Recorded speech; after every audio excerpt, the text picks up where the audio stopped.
How you doing, everyone? Greetings and welcome back to 8-Bits in the Basement. So today I'm going to take another look at this Thomson MO5. It was a computer that came out here in France in 1984 and it was installed in all the schools all over the place. It was really the French BBC Micro. Now, it's a great system. There's all kinds of games available for it and they're very quick to load up and easy to load up with modern systems that have been developed. But unfortunately, this particular model doesn't have a joystick port on it. So you kind of have to use the keyboard and the key layout isn't like very ergonomic, I suppose you could say. So having a little look around, I found that there was available back in the day a joystick module that also had sound capabilities built into it. So it was a nice little module to have, but they're very hard to come by today. However, there is a guy after developing after redesigning this little module, and it's now called the SX90-2018, for that was the year it was designed in. And it can be used in conjunction with another device that he designed called the SDDrive, which is like a little disk emulator. And it's also what I'm using to load up all this stuff right now on the back of this. So I bought an SD drive from him. With it, I got what's called a Minibus, which is an expansion port expander. And while I was buying that from him, I asked him if he had any of these new designed sound module, joystick modules for sale. And he didn't. He said he never sold any of those, but he could give me the Gerbers to build one up myself. So I jumped at the opportunity, and when he sent me the Gerbers, I sent them straight on to PCBWay, and they made up the PCB boards for me to make up this device and make this episode, but more about that in a little while. So what we're going to do today is I'm going to show you a quick look at this SD card and the Minibus, and then we'll get to making up that little sound and joystick module and see how well it works. So let's get to that right now. Okay, so this is the new and improved way that I now have of loading software onto my Thomson MO5. Now this little guy is called the SD drive, and it's compatible with both the Thomson MO and TO line of computers, but it is an SD card reader and a disk controller all integrated into one, and it's a step above what I had before because it'll actually do streaming video and a few extra little bits and bobs as well. But like I say, the SD card reader is soldered onto the back of it here, and you stick your SD card in here. Here you find a PROM chip which contains the software or the ROM image for controlling a disk, more or less. This guy is accessed as a disk by the Thomson computer. Here you've got a GAL chip, which is programmed up with different logic gates. And this guy here is a 74LS125, which is a quadruple bus buffer with tri-state outputs. Now, I'll be honest, that means absolutely nothing to me, but that's what it is, and that's where it lives on the board. Then you've got two LEDs here. You've got a green one that stays on when the unit is on to show you that the little board is getting power. And you've got this red guy that flashes as the SD card is being accessed for read and write. So this guy goes into the cartridge port on the back of the system, and it does what the larger kind of setup I had before does, only it does it even better. Now the other thing that this came with was this guy here, which is called the Minibus. It's a cartridge extender for the MO/TO line of computers. And you'll notice that, well, this guy here has a different type of cartridge port connector than the original cartridges had, because the original cartridges for the MO and TO computers came with this kind of a connector here. This guy's been designed more compactly with like pin headers. And we've got two places for these newer design cards. So they'll plug in here. And we still have finger connectors at the back to still be compatible with the old style cartridges. So what you get here is you've got a cartridge extender that'll let you plug 3 cartridges into one cartridge port. So what we're going to do today is we're going to build up the joystick adapter, which has been redesigned to look more like this board here with these type connectors and to be more compact and more rugged, more rigid than the original was. And we'll build it up and we'll see if we can get it to work with the MO5 and see what it has to offer us. So I'll show you the parts I got for it and we'll try and build it up right now. Okay, so what I've got in front of me here are all the parts that we need to build this joystick sound adapter board for the MO5. I've got connectors here, I've got resistors, I've got some capacitors, I've got joystick ports, I've got sockets here for these two ICs that we need, a PIA, and there's another chip as well, and pretty much everything I need in order to build it. But there's one major part that I don't have here on the table, and that is the part that was supplied by PCBWay. You know, you can order boards from PCBWay in a snap. Just head on over to PCBWay.com and click on PCB Instant Quote. This will bring you to a page where you can choose from many different PCB types and specifications. From there, you can click on Quick Order PCB and Add Gerber File. Then use the handy pop-up dialog box to select the Gerber files that you want to have built. All you have to do after that is choose a build time, select your destination country, and the shipping method. Finally, add your order to your cart and choose a payment method. And a very short amount of time later, this here's what I got back in the post. 5 PCBs, lovely and packed up in a nice little box that should, with any luck at all, aid me in building this device that I wish to build. So let's have a look, see what's inside in the packet. Here we are, our little PCBs. So here we are, this is them. This guy here is going to be converted, going to be built up into the very device that I was speaking of. So what we're going to do is we're going to put all those resistors in here. We're going to put our chips in. We've got some transistors to go in. We've got our joystick ports to go in. And also we have our connector to go in here as well. And this particular PCB has been designed in such a way that it'll take the new style kind of pin headers that I showed you earlier, or equally, it'll take the old style of connector that fit onto the MO and TO type of computer. But this here is, well, are some of the PCBs that were made up for me using the Gerbers that were supplied. So let's go build this up and see what we can do with it. So the very first thing I'm going to do before I start into soldering anything onto any part of the board at all is I'm going to take a little alcohol that I have here in this cap, and I'm going to give the board a rub down just to get rid of any potential impurities that may be on parts of it. It's always a good idea. I'm not saying that PCBWay supplied the boards to me dirty or anything, but it's just that it's a good habit to get into before doing any of this kind of work. And then you shouldn't have any trouble whatsoever with solder flow and all that kind of stuff because of impurities on your PCB. It's just a quick rub down on that, and we'll just leave it to dry off for a minute or two. Okay, so apparently the correct way to build a board like this is to start with the smallest components and work your way up to the larger ones. So with the board dried off, I started placing the resistors, and I've never seen so many resistors on such a small board in all my life. There's 20 of them in all, and each of the resistors is color coded to show you what their values are. So what I did was I placed each resistor into the board with the gold band on it just facing upwards. Now it makes no difference whatsoever. It's just, if anybody ever looks at the board, it just looks a little more neat and professional, that's all. And as I placed in each resistor, I just splayed the legs on it out a little bit, just to be sure that it wouldn't fall back out when I was putting in the next resistor. And once they were all in, I turned the board over, I soldered them all in place, and then I snipped off the legs. So the next smallest component on this board is the capacitors. So they were the next thing to go in. Now the board has 3 of them at locations C1, C2 and C3. So I put in a 470 nanofarad electrolytic capacitor at C1 because that's all I had. And then at the other 2 locations, I used a 100 nanofarad ceramic capacitor and a 10 nanofarad ceramic capacitor. And as I was soldering them from behind, I held each in place with a little piece of blue tack just to make sure that it wouldn't fall out.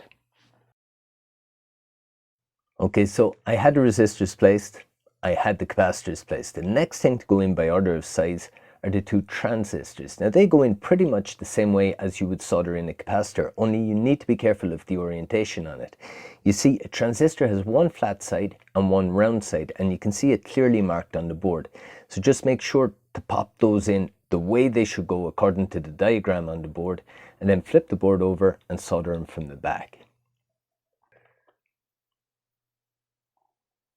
So the next thing to solder onto the board are the two sockets. We have a 40-pin socket and a 16-pin socket, and they both solder in exactly the same way. All you need to do is to be careful that the half moon that's cut into the socket itself lines up with the half moon on the silk screen printed on the PCB.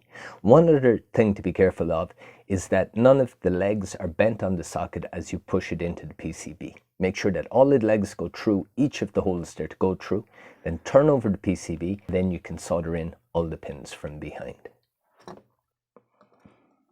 Okay, so I nearly had everything soldered. There's just a connector and a couple of Joystick DB9 ports to go in. So I decided I'd go with the Joystick DB9 ports first. So pushing the DB9 against the board, I realized that the actual cups on the back of the DB9 connectors aren't in fact pins at all. They won't go in through the board. So the solution I had for this was I took the DB9 connector and I filled those little cups with solder. Then using some of the cut off resistor legs from earlier, I soldered those into the cups to give me pins on the DB9 sockets. Then I trimmed them down to about 2 centimeters or just a little under an inch, and I passed them through the holes in the PCB, and then I soldered them in place from behind. Now once I had soldered in one of the DB9 sockets, I realized that I had kind of made a mistake because it was going to be very hard to solder in the connector with those in place. So before I placed the second one, I decided I'd solder in the connector. So the connector is soldered in from the opposite side of the board as we've been soldering in all the other components. So I just pushed it through the board and then I soldered it in place. And finally, I soldered in the second DB9 socket, and we're ready to take a look at the board and see what it is we have. Okay, so 1/2 hour of soldering later, what I have in my hands here is a completed SX90-2018. This is the joystick and sound module for the MOTO line of computers.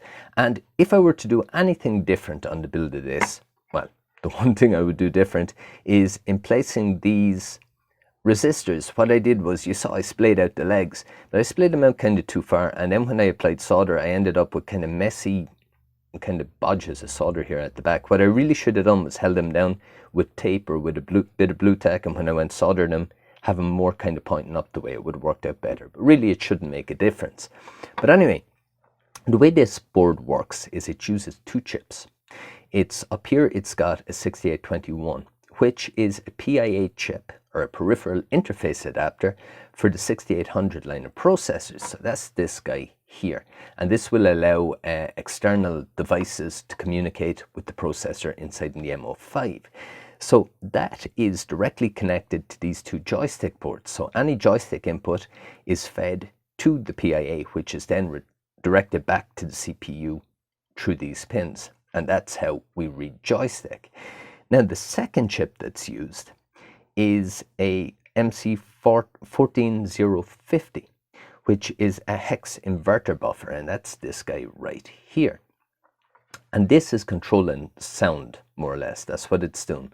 So what's happening is sound is fed, or data is fed from the CPU in the MO5 to the PIA, and then that data is redirected to this chip here. This chip processes it and passes it through these resistors, and then it's all put into kind of one stream of data, which is sent out through pin 3 on this connector directly to the television, and we end up with our 6-bit sound coming that way. So that is more or less this board. So what we're going to do is we're going to test it out. The way I like to test out these boards when I've built them is I'll plug it into the unit without chips inserted and see that unit just powers on normally as if nothing was in it. If it passes that test, I'll put these guys in and then we'll power it on and see what it does. Right, so we're all ready to rock and roll. I've got the module plugged in and everything should be ready to go. Now, we'll power on and it should give me a menu where I can pick different games and whatnot. Now, to show you the joystick working is very, very easy because almost every game that was ever written implements joystick control when using this module. Sound, however, is a little bit different. There were only a couple that were written that actually have synthesized digital voice in them. So I can show you 1 or 2 of those, but there's not a whole lot we can do. Now, so this is our menu, and down here it's thanks for giving me a voice. And this file wasn't here before. Not before I plugged in that card. Could it be possible that the MO5 is trying to communicate with me? Let's see. The Taylor and Amy show, what the heck?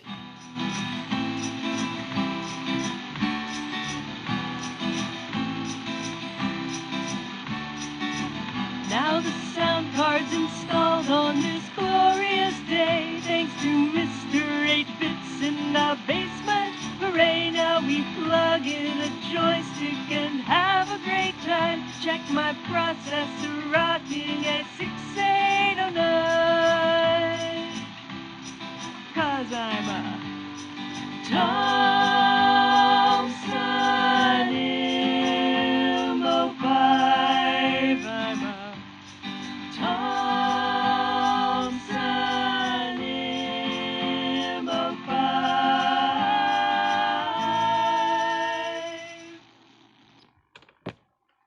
Well, that is a surprise, and I don't know where it came from. But the only explanation I can come to is that this Thompson MO5 was around while I was writing and composing my own musical piece not too long ago.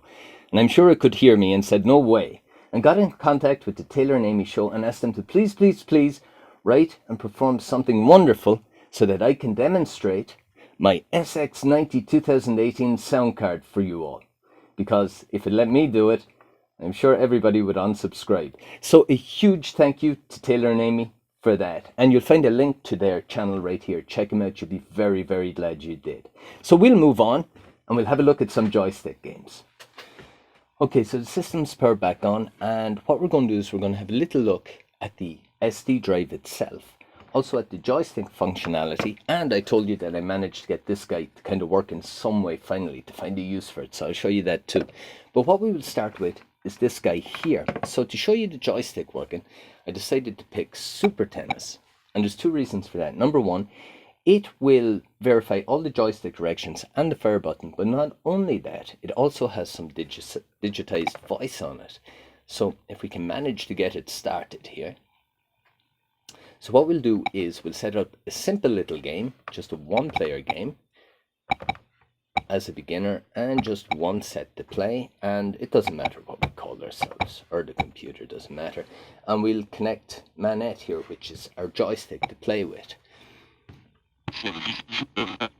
So there we go. That's, you see, the service. So I'm the guy here on the bottom. When I press fire, I serve the ball. I can move up, I can move down, I can move left, and I can move right. And we can, and I can miss the ball as well.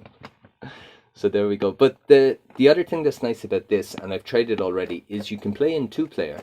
So you can connect the two joysticks and verify that all the directions and the buttons and whatnot are all working correctly. But this makes for a very playable little tennis game. Look how smoothly that guy moves with the joystick. I mean, it is kind of a joy to play. It's very, very fluid. And it shows that Thompson, with a joystick, is capable of good control.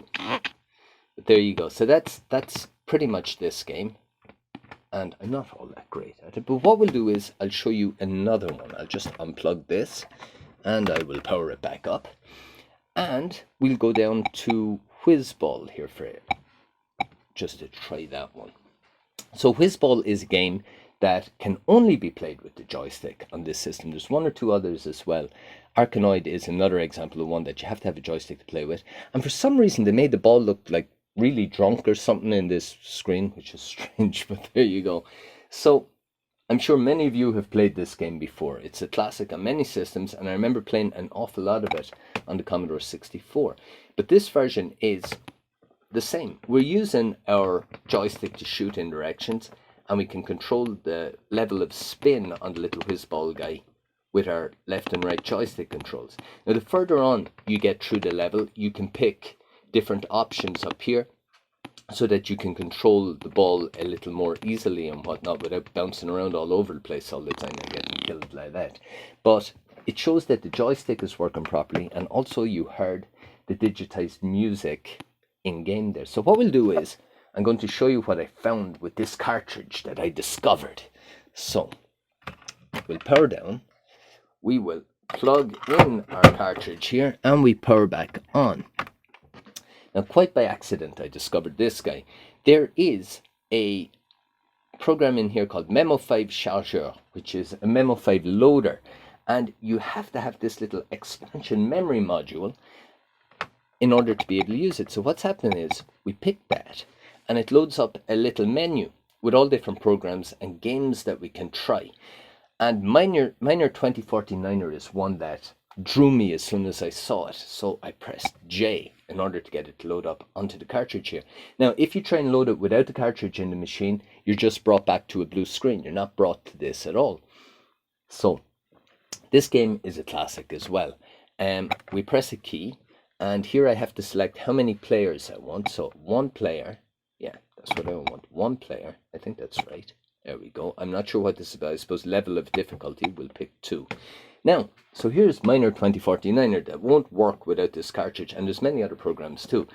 So we can move our left and right and jump, and everything's working fine. Now, there is one problem with this game though, and no matter what I do, when I pick up that first little roundy thing, everything crashes. And that's it, game over. I can't get any further. I don't know, is it a problem with the ROM? Is it a problem with... Well, it's not a problem with the cartridge, I don't think, because many of the other programs work. But the one I wanted to play doesn't. But anyway, there we go. I found a use for the cartridge, even though it's not really working 100% right, but it gives me something to try and figure out. Now, so just before I finish up for today, what I want to do is I want to show you the SDDrive, this little device here, running as a disk controller. And it's very easy to get it up doing that. There's Basic DOS here, which is a little program that we load up, and it gives us a version of MS Basic incorporating MS-DOS for the MO5.